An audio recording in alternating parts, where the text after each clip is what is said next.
Okay, so it's about a year since I last cleaned the DPF on my Range Rover L322, and I've started getting yellows and one red again. And last year I cleaned it with a aerosol can. So this year I'm cleaning it using the Wynns off-car DPF cleaner. I've seen lots of professionals using on the internet, and they don't take it off the car either. So I've already done this once this week.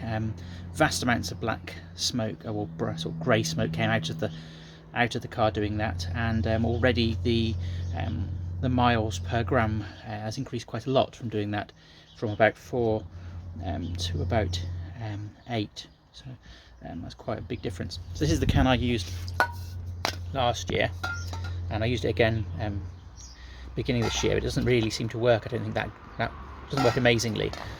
So what I did is it comes with this straw thing. So I've taken the nozzle off the end of it, and I've put it into the end of one of these oil siphon pumps, like that. And so what we do is we put that into the DPF pressure sensing pipe, and then put the other end of the pump into the bottle and squirt the amount in. The amount they generally seem to say is about 500 to 700 ml. So it's easy to squirt it from a big bottle. So my tip is to pour out an amount that you want into another jug, and then mark it after you've poured it out, and then put it back in again. So I pour it into a measuring jug, 500 ml, mark where it's gone down to, and pour it back in again. Then I can use the big thing to decant it from, and know when to stop. So I've got 500 there. I'm going to go down just below a litre this time probably, and I shall squirt it in like so. So first of all, you need to disconnect the clip underneath for the pipe we're going to use. So let's just do that. Okay, so I put the car in off-road mode, so it's a bit higher up, so I can reach. So if you look under here, you can see there are two pipes that go to the sensor up there, which monitors the pressure differential each side of the DPF. So you need to feel around and see which one goes where, and I've already done that, and this one goes right the way to the front, so we want the one nearest the engine, so that's this one. So we need to take that pipe off. If we follow the pipe along underneath from the DPF along there's a joint just there, so I shall get the spanner on that, get the pliers on that, and make that connection and break that connection.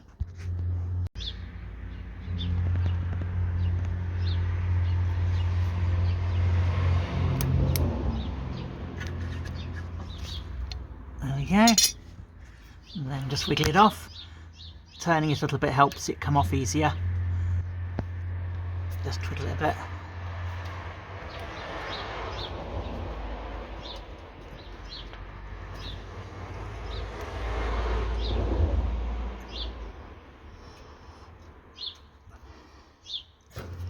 There we are.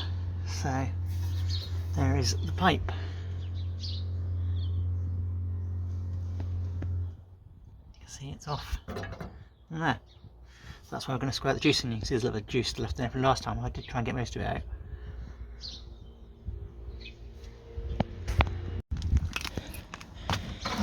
Okay, so let's pop that in there, like that, and then on the other end of this pump, and I can put a link to this pump on the comments, and also a link to where I got this on Amazon. And I don't know whether it's worth having the nozzle in it or not. I think it's a good idea to have the nozzle because it's got little holes, it foams it up a bit, which means it's more likely to be foamy when it goes into the DPF. And the professional tools that cost £200 that do this pump do have a foamer on the end, and I think it means that when it gets into the DPF it's more likely to get squirted across the top and bottom of it, rather than all the liquid just sloshing around at the bottom after you pumped it in. So I reckon it's probably worth having that bit and paying the money, unless you can find a different sort of nozzle that's cheaper. I mean, I paid 20 quid for the can of less useful squirty stuff, DPF cleaner, but you can probably make your own nozzle, I suppose. Anyway, let's put that nozzle into the pipe that we opened up earlier. So if we go under here, like so. Find the pipe I loosened off. Joys of not having a ramp at my disposal today. Right, there's my pipe that I took off the DPF, and again it's the one nearest the engine you want to do, obviously, otherwise you're just squirting it the side that isn't dirty. Right, we'll pop that in there. I'll just put this down a sec and pop that in there. There we go. Happens to be a really nice tight fit, which is just a bit of luck, and this pipe came with the siphon pump. Right, it's a really nice tight fit. So let's go pump it. So I can get out front of the car now. Hooray. Go back to my siphon pump and start transferring it in. I think so.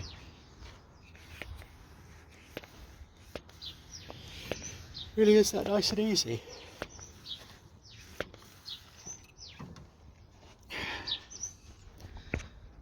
Kinks in my hose. You can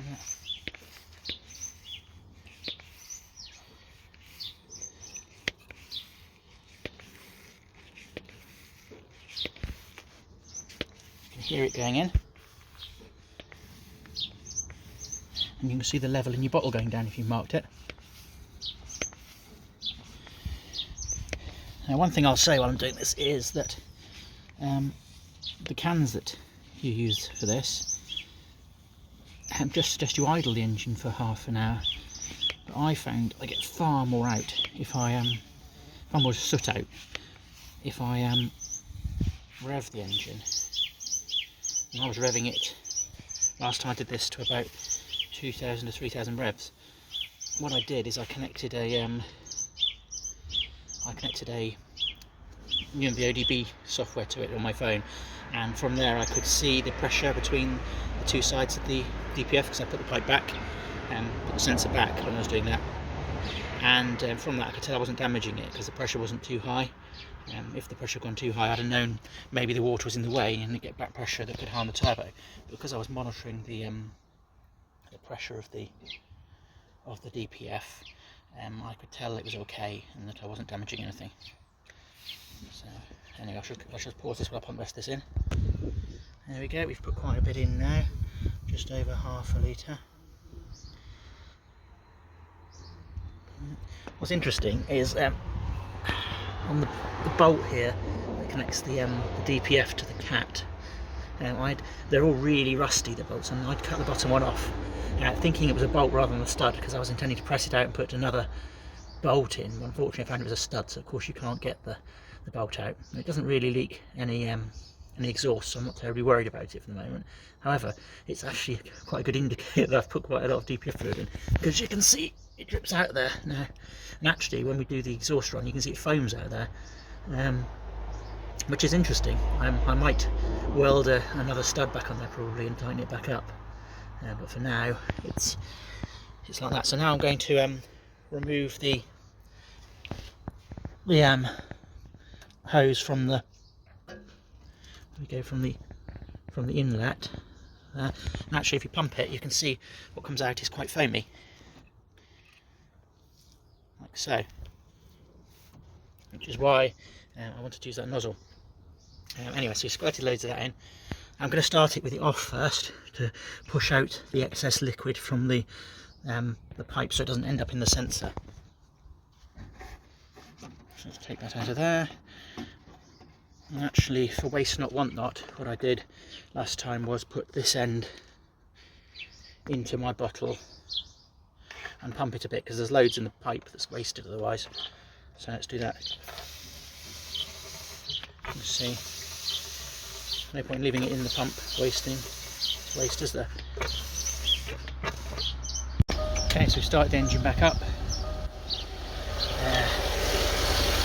Just give it a chance to blow the excess out of that pipe.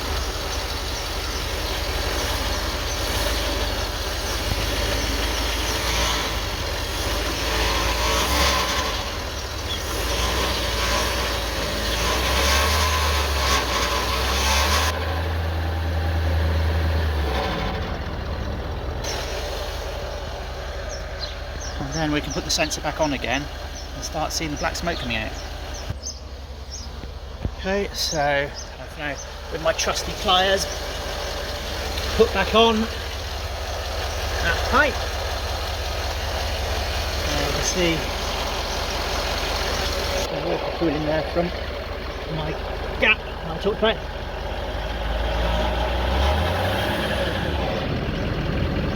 Now let's rev it up a bit and watch this.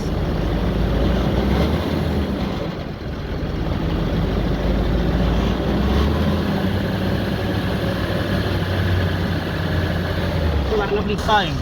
That's good news because that foam's all over inside the DPF, meaning we're foaming it up really nicely. So now we just wait for the engine to get warm. So I'm not going to rev it all up now, because if I rev it all now I'll blow it all out straight away. So I guess I want to wait till the engine's nice and warm, and then it can jettison all its nastiness. Okay, so having waited about 10 minutes or so, maybe a bit more, and the gauge just started to move up to show some warmth of the engine. I'll now start revving it up to about 2000 revs.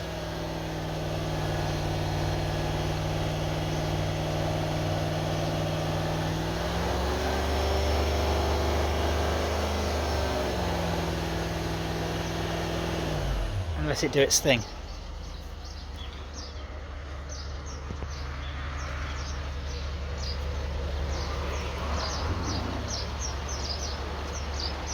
can see the soot coming out. It's quite, because the camera does it justice, but there's a lot of soot coming out.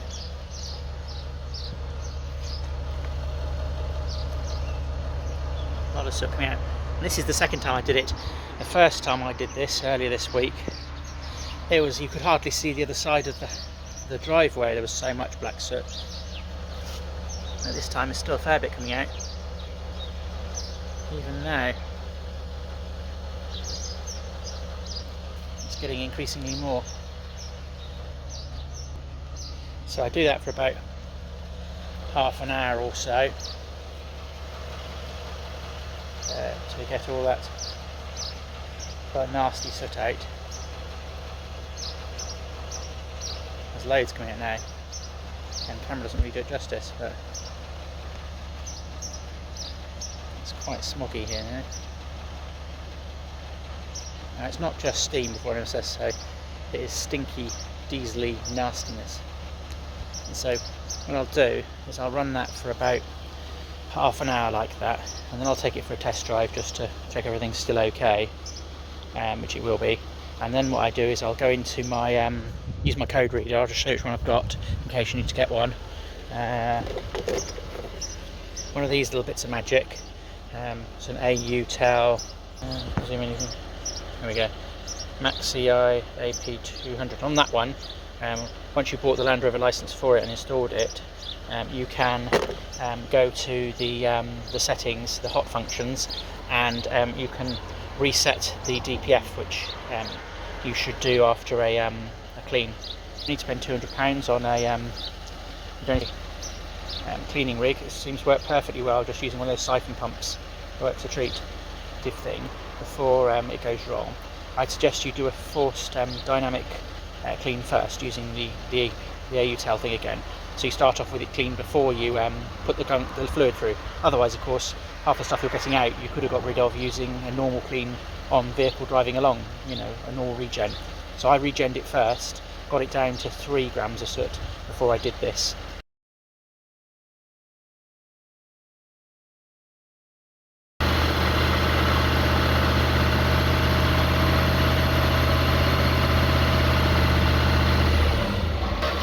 Look at all that.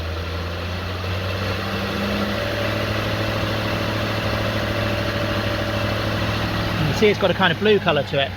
That's because I suppose it's burning off some of the oil that was in there.